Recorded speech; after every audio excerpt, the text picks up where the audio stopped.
Hello friends, स्वागत है आपके अपने यूट्यूब चैनल में। आज के इस वीडियो में हम लोग क्लास 10th एनसीईआरटी समानांतर श्रेणी प्रश्नावली 5.1 को देखेंगे। तो चलिए शुरू करते हैं।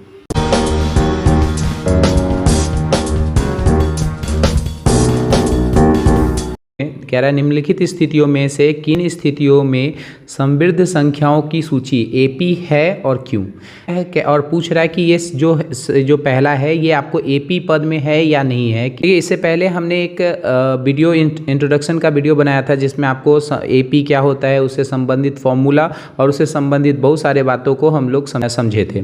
अगर आपने उस वीडियो को नहीं देखा है तो आप जाकर सबसे पहले उस वीडियो को देख ले, तब जाके ये वीडियो देखिएगा तो आपको पूरे समझ में अच्छे तरीके से आ जाएगा। चलिए तो स्टार्ट करते हैं। फर्स्ट नंबर कह रहा है प्रत्येक किलोमीटर के बाद टैक्सी का किराया जबकि प्रथम किलोमीटर के लिए किराया जो है 15 रुपया है और प्रत्येक अतिरिक्त किलोमीटर में किराया जो होता है वो 8 रुपया ऐड होते जा रहा है। ठीक है, तो ये देखिए कह रहा है कि ये एपी में है कि नहीं है वो बताना है। तो देखिए आपको जो प्रथम किराया है, प्रथम किलोमीटर का जो किराया है वो है 15 रुपया और हर एक किलोमीटर के बाद ये जो होता है 8 रुपया जो होता है इंक्लूड होते जाता है, उसमें सब में ये जुड़ते जा रहा है। नंबर कह रहा है प्रथम पद, देखिए प्रथम पद जो है यानी फर्स्ट टर्म्स जो है हमारा वो कितना दिया गया, इसको हम लोग A1 से डिनोट करते हैं या T1 से भी डिनोट करते हैं। ठीक है, इसको T1 जो आपको दिया गया है या आप इसको A1 से भी डिनोट कर सकते हैं। ये दिया गया आपको कितना दिया गया, 15 दिया गया। ठीक है, और हर एक किलोमीटर पर यार 8 रुपया जुड़ते चला जा रहा है। तो अगर हम बात करें T2 जो होगा यानी सेकेंड टर्म्स जो होगा 8 रुपया जोड़ दीजिएगा तो 15 8 कितना 23 रुपया, यानी 23 रुपया आप किराया हो जाएगा। अगर उसी तरह से T3 निकाले, टर्म्स 3 निकाले तो आप इसमें 8 रुपया और जोड़ दीजिए, इंक्लूड करिए तो 31 रुपया हो जाएगा। इसी तरह से हम अगर जोड़ते जाए तो ये 8 रुपया इंक्लूड होते जा रहा है। तो हमारा जो श्रेणी आएगा वो श्रेणी कैसे आप बनाइएगा, तो ये श्रेणी जो बनेगा वो आपको 15, 23, 31, ये 8 रुपया जोड़ दीजिएगा तो ये हो जाएगा 39 और dash dash dash dash dash dash आपको ये श्रेणी बन गया। तो आप इसमें सबसे पहले कह रहा है कि इसको एपी में है ये कि नहीं है, तो इसको जांच लीजिए। तो ये ऐसे तो एपी में है, लेकिन इसको देखने के लिए आपको फॉर्मूला होता है डी बराबर यानी सार्वअंतर होता है T2 - T1। ठीक है, यानी अगले पद में से पिछले पद को आप घटा दीजिए। तो ये फर्स्ट टर्म्स है, सेकेंड टर्म्स, तो आप इसमें से 23 में से माइनस कर दीजिए 15, तो 23 में से आप 15 को माइनस कर दीजिएगा तो कितना हो जाएगा, आपको 8 रुपया हो जाएगा। ठीक है, उसी तरह से आप फिर निकालना है तो आप एक और चेक कर सकते हैं। T3 में से आप T2 माइनस कर दीजिए, अगला टर्म्स में से पिछला टर्म्स को माइनस करिएगा तो ये हमारा T3 जो है 31 है और ये माइनस हो जाएगा T2, यानी T2 हमारा कितना है 23 है। तो यहाँ पर टर्म्स 2 जो है 23 है, तो इसमें से आप 31 में से आप तो ये भी आपको 8 आ जाएगा। ठीक है, तो ये भी हमारा 8 है। तो देखिए कॉमन जो डिफरेंस है यानी जो सार्वअंतर है वो आपको 8 है, इसलिए हम कह सकते हैं यहाँ पर लिख दीजिएगा हाँ ये अनुक्रम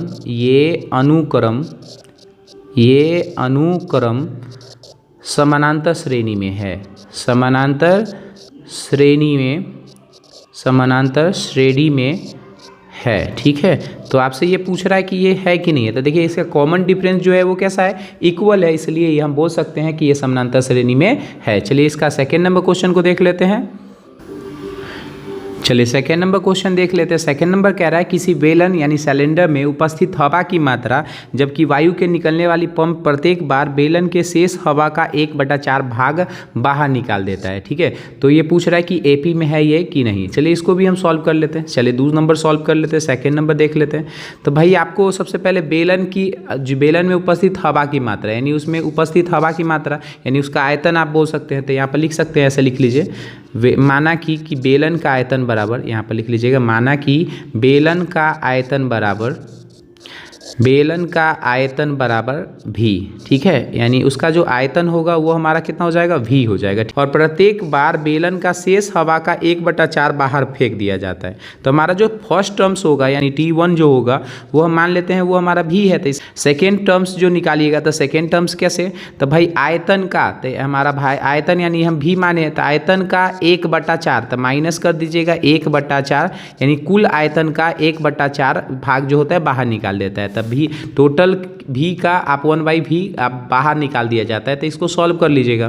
तो ये हो जाएगा, आप सॉल्व करिएगा तो इसका एलसीएम ले लीजिए, तो ये हो जाएगा 4, ये हो जाएगा 4v और माइनस के 1v, ठीक है, बराबर में। तो इसका तो आपको हो जाएगा 3/4v, ये हमारा जो होगा सेकेंड टर्म्स हो जाएगा, ठीक है। तो उसी तरह से थर्ड टर्म्स भी निकाल लीजिए, इसमें थर्ड टर्म्स निकाल लीजिए। इसमें t3 जो हो जाएगा, तो t3 जो होगा आपको कितना, तो बचा हुआ आयतन में से, तो ये बचा हुआ कितना है, तो 3/4v में से आपको माइनस कर देना है 1/4, यानी 1/4 इंटू, तो 3/4 इनमें से इसको माइनस कर दीजिएगा। तो इसको सॉल्व करिएगा तो ये आप हो जाएगा आपको 3, इसको सॉल्व करिएगा तो ये हो जाएगा 3/4v, ठीक है, और माइनस 3 एकम 3 और ये हो जाएगा 4 चौके 16, ये 16v, ठीक है। इसका एलसीएम लीजिएगा तो ये हो जाएगा 16, ठीक है, 4 दूना 4 3 12, तो हो जाएगा 12v माइनस 16 एकम 16, तो हो जाएगा 3v, ठीक है। चलिए इसको सॉल्व कर लेंगे। 12v में से 3v खत्म कर दीजिएगा तो हो जाएगा 9/16v,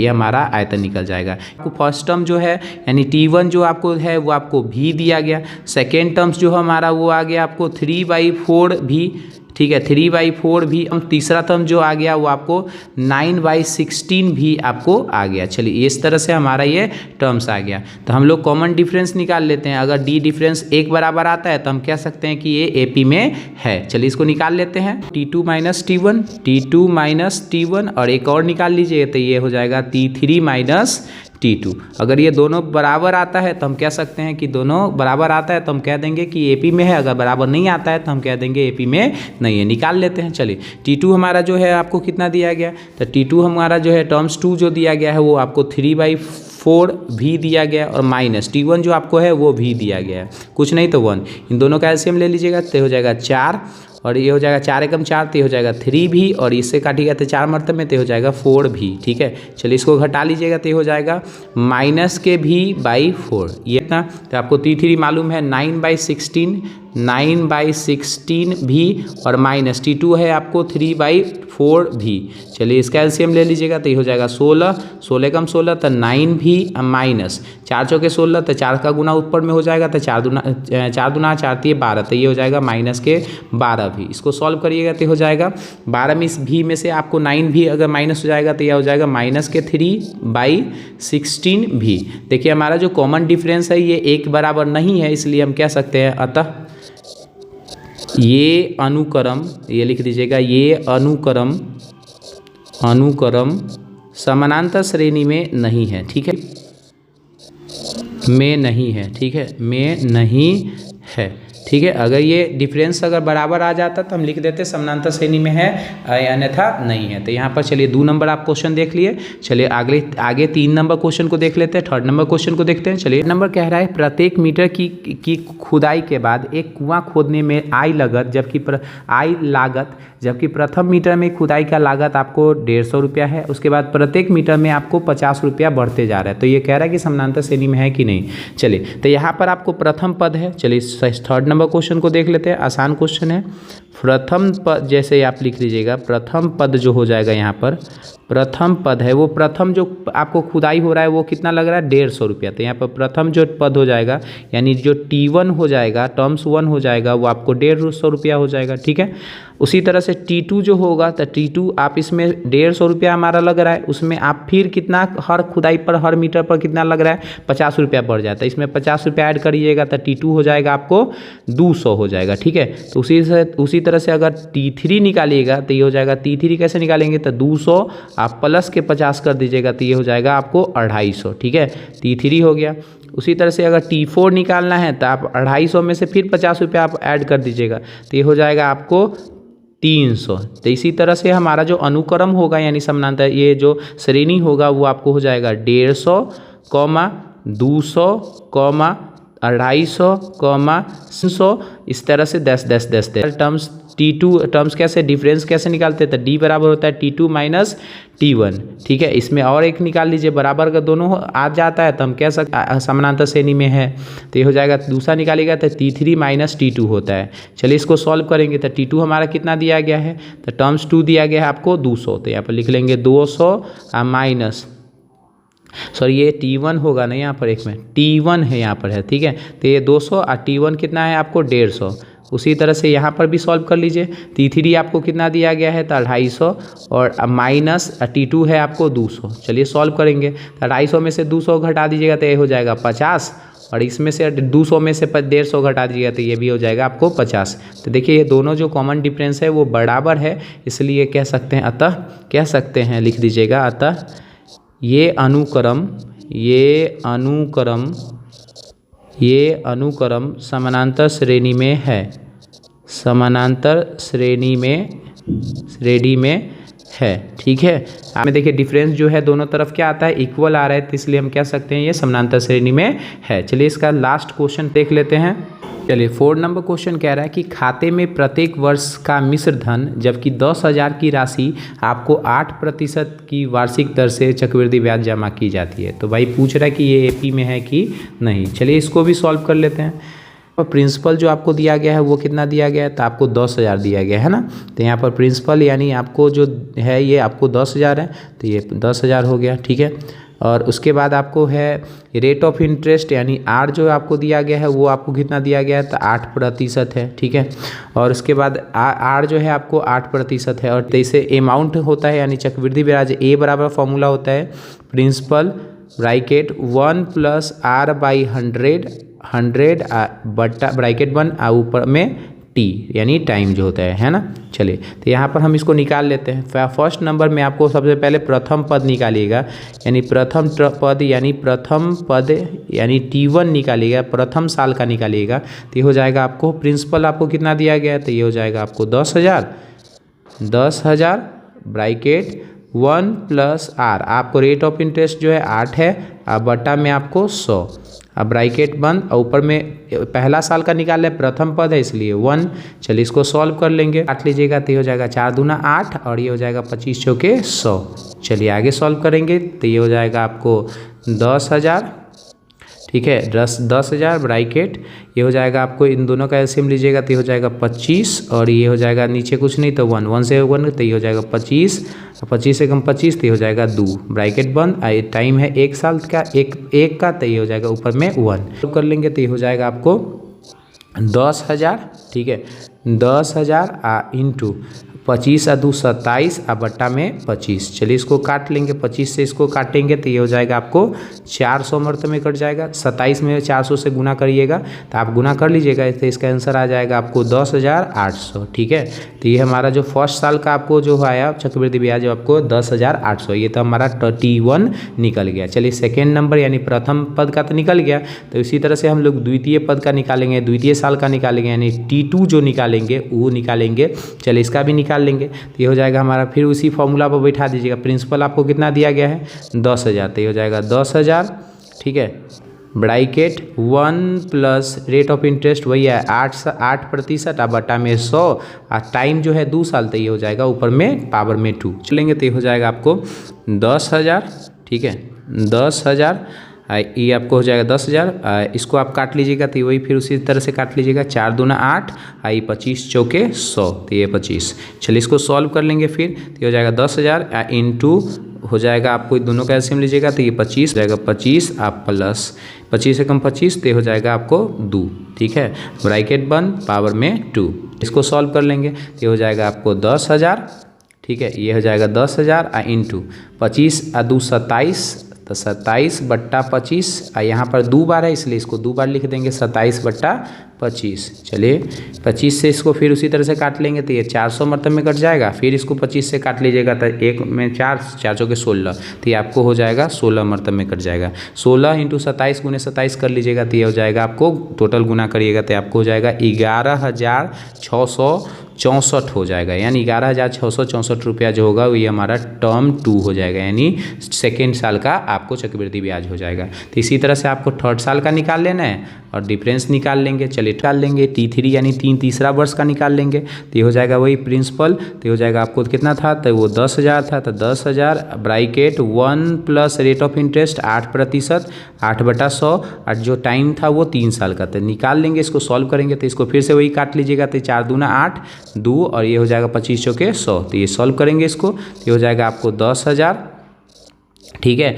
और फिर अंदर में ब्रैकेट में आप एलसीएम लीजिएगा तो ये हो जाएगा 25, 1 से दीजिएगा तो 1 25 मरतबे में तो ये हो जाएगा 25, आप प्लस 25 से कम 25 तो ये 2 पावर में 3 साल का निकाल रहे हैं तो ये हो जाएगा आपको 10,000। ठीक है, ये आपको 10,000 इंटू 25 से 2 27 बट्टा 25, यह 3 बार है, इसको 3 बार लिख लेंगे तो 27 बट्टा 25 और फिर लिख लेंगे 27 बटा 25। चलिए इसको काट लेंगे, 25 से इसको काटेंगे तो वही 400 मरतब में, फिर इसको 25 से काट लीजिएगा तो 16 मरतब में। अब तो ये नहीं कटेगा तो आप इसको मल्टीप्लाई कर लीजिएगा तो ये हो जाएगा 27 गुने 16। ठीक है, और बटा में आप 25 कर लीजिएगा। सॉल्व करिएगा तो ये आपको हो जाएगा, इस सब को गुना करिएगा तो आपको हो जाएगा 314,928। आप करके देख लीजिएगा, ये इतना आएगा आपको। ठीक है, और उसके बाद आप इसमें 25 से डिवाइड करिएगा तो ये आपको सॉल्व करेगा तो ये हो जाएगा 12,597.12। ये रुपया, इतना रुपया आपको T3 यानी तीसरे वर्ष का चक्रवृद्धि ब्याज आपको निकल के आ जाएगा। चलिए, आपको ये पूछ रहा था कि एपी में है कि नहीं, चलिए इसको भी देख लेते हैं। चलिए इसको आपको टर्म्स 1 है, फर्स्ट साल का चक्रवृद्धि ब्याज निकाल लेते हैं। देखिए फर्स्ट साल का चक्रवृद्धि ब्याज आपको कितना आया था, T1 आपको कितना आया था, तो T1 आपको आया था फर्स्ट साल का चक्रवृद्धि ब्याज 10,800, तो ये लिख लीजिएगा 10,800। ठीक है, 10,000 आपको 800। T2 यानी सेकेंड साल का चक्रवृद्धि ब्याज आपको आया है, T2 आपको कितना, तो 11,664 रुपया। ठीक है, 11,664। और T3 यानी टर्म्स 3 का तीसरा का आपको कितना साल का आया है, तीसरा का आपको आया है T3 आपको 12,597.12 रुपया आपको ये आया है टर्म्स 3 का। ठीक है, चलिए तो कॉमन डिफरेंस आप निकालने आता है आपको। D बराबर क्या होता है, D बराबर होता है T2 माइनस T1। इधर अगर बराबर में अगर होगा तो, अगर बराबर में होगा तो वो कॉमन डिफरेंस तो एपी में होगा, नहीं अगर होगा तो बराबर कॉमन डिफरेंस, अगर बराबर नहीं आता है तो वो एपी में नहीं होगा। तो आप इसको ही बैठा लीजिएगा तो ये हो जाएगा T3 माइनस T2। चलिए इसको सॉल्व कर लेंगे। T2 आपको कितना है, टर्म्स 2 जो है आपको आया है 11,664 माइनस ये आपको 10,800। ठीक है, चलिए इसको घटा लीजिएगा तो 11,664 में आप 10,800 घटा लीजिएगा तो ये आपको हो जाएगा 864 रुपया आपको कॉमन डिफरेंस आ जाएगा। चलिए इसका भी निकाल लेते हैं। T2 T3 आपको कितना है, तो आपको है दिया गया है 12,597.12, इसमें से माइनस कर लेना है आपको कितना, तो 11,664 रुपया आपको माइनस कर लेना है। आप 12,597.12 में से अगर आप 11,664 घटा लीजिएगा तो ये आपको आ जाएगा 933 रुपया 12 पैसा आपको आ जाएगा। तो देखिए इसमें कॉमन जो डिफरेंस है वो बराबर नहीं है, इसलिए हम कह सकते हैं कि ये अतः ये जो अनुक्रम है वो समानांतर श्रेणी में नहीं है। देखिए यहाँ पहला जो आपको कॉमन डिफरेंस आपको आ रहा है 864, दूसरा आपको आ रहा है 933 रुपया 12 पैसा, तो ये दोनों बराबर नहीं है, इसलिए हम कह सकते हैं कि ये एपी में समानांतर श्रेणी में अनुक्रम नहीं है। चलिए सेकेंड नंबर इसका क्वेश्चन देख लेते हैं। 1 नंबर कंप्लीट होता है तो इसी तरह से आपको चक्रवृद्धि ब्याज फर्स्ट साल का, सेकेंड साल का, थर्ड साल का, 3 साल का निकाल के उसके बाद कॉमन डिफरेंस आपको निकाल लेना है। सेकेंड नंबर में कह रहा है कि दी हुई एपी के प्रथम 4 पद आपको लिखना है, जबकि प्रथम पद ए आपको ए और सार्वंतर दी आपको दिया गया है। चलिए इसको सॉल्व कर लेते हैं। फर्स्ट नंबर क्वेश्चन को देख लेते हैं। देखिए फर्स्ट नंबर में आपको क्या है कि आपको ए जो है आपको दिया गया है वो कितना 10 दिया गया है। ए बोलिए या T1 बोलिए, बात वही है। डी जो आपको दिया गया है वो आपको कितना दिया गया है 10 दिया गया है। तो इसके कह रहे हैं 4 प्रथम पद। पहला पद कैसे निकालते हैं, तो देखिए पहला पद बराबर होता है, पहला पद बराबर होता है वो होता है ए। ठीक है, दूसरा पद कैसे निकालते हैं, तो दूसरा पद जो होता है, दूसरा पद आप बोलते हो A प्लस डी। ठीक है, ए में आप डिफरेंस जोड़ दीजिएगा तो ये दूसरा पद हो जाता है। तीसरा पद जो होता है, तीसरा पद जो होगा, तीसरा पद बराबर हो ये हो जाएगा A प्लस 2D। देखिए जयमा पद आपको कहेगा तो उसमें से एगो कम करके लिख लीजिएगा। चौथा पद आपको 4 पद कह रहा था, चौथा पद कैसे निकालेगा, तो चौथा पद के लिए फॉर्मूला होता है A प्लस 3D। आप 5 पद होगा तो वही 4D, इसी तरह से आप निकाल लीजिएगा। तो इसमें A प्रथम पद आपको पहले से दिया गया था, हमारा 10 हो जाएगा प्रथम पद। द्वितीय पद जो होगा आपको पहले से आपको दिया गया A आपको 10 और कॉमन डिफरेंस आपको वो भी 10 है, तो 10 और 10 जोड़ दीजिएगा तो ये हो जाएगा 20। तो दूसरा टर्म्स जो होगा वो आपको 20 हो जाएगा। तीसरा पद निकालने के लिए कह रहा है, तो पहला आपको पद ए आपको दिया गया है तो 10, तो ये हो जाएगा 10 गुने 2 गुने डी आपको है 10, तो ये सॉल्व कर लीजिएगा, इसको सॉल्व कर लीजिएगा, हो जाएगा आपको 10 प्लस 10 दूना 20, तो ये हो जाएगा 20, 20 और 10 30, तो ये तीसरा पद जो हो जाएगा आपको 30 हो जाएगा। चलिए चौथा पद निकाल लेंगे, तो ये हो जाएगा ए प्लस 3 इंटू डी आपको कितना है 10 है। चलिए इसको सॉल्व कर लेंगे, तो ये आपको दिया गया ए आपको है 10 और 10 गुने 30 3 हो जाएगा आपको 30, तो 30 और 10 40, तो ये हमारा पहला टर्म्स जो होगा ये प्रथम यानी T1 जो हो जाएगा।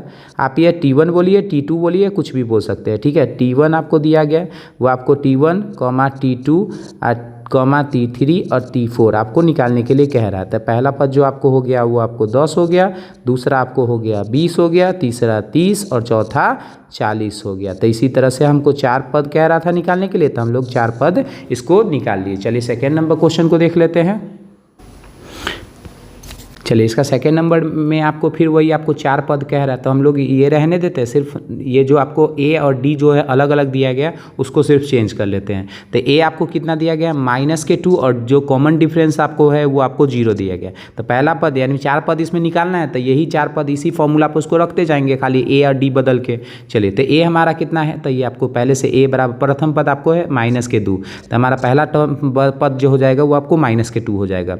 दूसरा पद के लिए ए प्लस डी, तो ये हो जाएगा -2 अब +0, ठीक है। तो ये हो जाएगा -2 ही, 0 जोड़िएगा तो -2 ही हो जाएगा। तीसरा पद के लिए तो फॉर्मूला वही होता है ए आपको दिया गया -2 प्लस 2 इंटू डी का मान है 0, तो ये हो जाएगा 0 में गुना करिएगा 2 से तो 0, तो ये आपको -2 हो जाएगा तीसरा पद।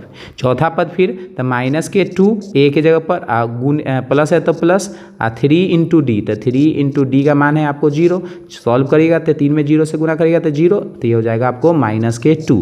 तो यहाँ प्रथम पद जो हो जाएगा आपको T1 T2 या T3 आपको पूछ रहा था। चलिए तो टर्म्स 1 टर्म्स 2 और टर्म 3 और कह रहा है टर्म 4, तो ये आपको हो जाएगा -2 -2 तो इसी तरह से हमारा 4 पद निकालने के लिए कह रहा था, हम 4 पद निकाल लिए। चलिए तीसरा नंबर में आपको फिर आपको दिया गया ए के जगह पर आपको 4 है, तो हम वही ए के जगह पर सिर्फ 4 बदल देते हैं, और डी आपको कितना दिया गया -3, तो -3 रख लेते हैं। चलिए अब इसको पहला कह रहा है पहला पद बताइए, तो पहला पद हमारा हो जाएगा ए, तो ये ए हमारा कितना है 4 है, तो हमारा पहला पद जो हो जाएगा ए हो जाएगा यानी 4 हो जाएगा। दूसरा पद कह रहा है ए प्लस डी, तो ए हमारा है 4 और डी आपको कितना है -3 है। चलिए इसको सॉल्व कर लेंगे, तो ये हो जाएगा 4 और ये हो जाएगा प्लस माइनस, तो ये हो जाएगा 3, तो इसमें से 4 में से 3 जाएगा तो ये हो जाएगा 1, तो ये आपको हो जाएगा दूसरा पद जो हो जाएगा हमारा वो हो जाएगा 1 हो जाएगा, ठीक है। चलिए तीसरा पद निकालने के लिए तो ए आपको है 4 और आपको प्लस 2 इंटू आपको डी है कितना, तो -3। चलिए इसको सॉल्व कर लेंगे, तो हो जाएगा 4 3 दूना 6 प्लस माइनस तो -6 सॉल्व करिएगा तो 6 में से आप 4 खत्म हो जाएगा, तो ये हो जाएगा -2। चलिए चौथा पद कह रहा था, तो चौथा पद फिर ए आपको कितना 4 आप प्लस ये आपको है 3 इंटू डी आपको कितना है तो -3, तो सॉल्व कर लीजिएगा तो ये हो जाएगा 4 और ये हो जाएगा 3 3 9 -9, तो ये सॉल्व करिएगा तो ये हो जाएगा आपको -5, ठीक है। तो आपको कह रहा था कि भाई इसमें पद श्रेणी निकालने के लिए, तो पहला श्रेणी जो आपको हो जाएगा पहला पद जो हो जाएगा वो आपको 4 हो जाएगा, दूसरा जो हो जाएगा 1 हो जाएगा, तीसरा जो हो जाएगा -2 हो जाएगा और चौथा जो हो जाएगा वो आपको -5 हो जाएगा। तो आपको 4 श्रेणी निकालने के लिए कह रहा था, तो आप 4 श्रेणी जो होगा वो 4 1 -2 -5 हो जाएगा। चलिए इसका चौथा नंबर क्वेश्चन को देख लेते हैं। इसमें ए आपको कितना दिया गया, तो ए आपको है -1 दिया गया और डी जो आपको दिया गया है 1/2। चलिए इसको सॉल्व कर लेंगे, तो ये आपको प्रथम पद आपको ए, तो इसका फॉर्मूला ए होता है, तो ये -1 ही हो जाएगा, ठीक है। और उसके बाद सेकेंड नंबर कह रहा है दूसरा पद जो होता है ए प्लस डी होता है, तो ये आपको हो जाएगा -1 और प्लस डी आपको है 1/2, तो ये हो जाएगा 1/2। इसका एलसीएम ले लीजिएगा तो ये हो जाएगा 2, यहाँ से करिएगा तो 1, तो ये हो जाएगा -2 और 2 एकम 2, तो ये हो जाएगा +1। चलिए इसको सॉल्व कर लीजिएगा, तो 2 में से 1 चला जाएगा तो ये हो जाएगा -1/2, ठीक है। चलिए इसका तीसरा पद आपको कह रहा है, तो ये हो जाएगा तीसरा पद में आपको ए, तो ये है आपको -1 आप प्लस 2 इंटू डी आपको है 1/2, 2 से 2 खत्म हो जाएगा, तो ये हो जाएगा आपको सॉल्व करिएगा तो ये हो जाएगा आपको माइनस के वन और ये हो जाएगा प्लस के वन। तो माइनस प्लस के वन क्या हो जाएगा, खत्म। तो ये हमारा तीसरा पद जो हो जाएगा वो 0 हो जाएगा। चलिए चौथा पद निकाल लेते हैं। चौथा पद में a, तो a आपको है माइनस के वन और प्लस 3 इंटू 1/2, डिफरेंस है 1/2, तो ये हो जाएगा 1/2। चलिए इसको सॉल्व कर लेंगे तो हो जाएगा माइनस के वन और प्लस ये हो जाएगा 3 1 जा 3 और बाई 2, इन दोनों का एलसीएम ले लीजिएगा तो ये हो जाएगा दोनों का एलसीएम 2, और इससे करिएगा तो ये 2 मरतब में, तो ये हो जाएगा माइनस के 2 और ये हो जाएगा प्लस 3। सॉल्व करिएगा तो 3 में से 2 चला जाएगा तो ये हो जाएगा प्लस के 1/2। ठीक है, तो ये चौथा पद जो हो जाएगा वो 1/2 हो जाएगा। तो इसमें 4 पद कह रहा था, तब पहला पद जो हो जाएगा आपको माइनस के 1 हो जाएगा, दूसरा पद जो हो जाएगा आपको माइनस के 1/2 हो जाएगा, तीसरा पद जो हो जाएगा वो 0 हो जाएगा, एवं चौथा जो पद हमसे निकालने के लिए कह रहा था तो वो हो जाएगा आपको 1/2।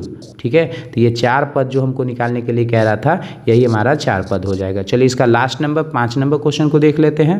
वो कह रहा है ए आपको कितना है, तो ये माइनस के 1 रुपया 25 पैसा यानी 1.25 है। ठीक है, और डिफरेंस जो है आपको है माइनस के 0.25। ठीक है, चलिए निकाल लेते हैं। तो प्रथम पद आपको क्या होता है, तो ए होता है। तो प्रथम पद ए आपको माइनस के 1.25 है, तो ये हमारा हो गया प्रथम पद माइनस के 1/25। ठीक है, दूसरा पद है आपको कह रहा है ए प्लस डी, तो आपको ए आपको दिया गया है माइनस के 1.25 और प्लस डी आपको कितना है, तो ये डी आपको दिया गया है माइनस के 0.25। ठीक है, चलिए इसको जोड़ लेंगे तो लीजिएगा, तो देखिए दोनों माइनस में, इसलिए माइनस 1 रुपया 50 पैसा हो जाएगा, यानी 1.50 रुपया हो जाएगा। ठीक है, यानी रुपया नहीं है यहाँ पर 1.50 माइनस। तीसरा पद आप निकालिएगा, तो तीसरा पद कैसे निकालिएगा, तो a + 2d होता है।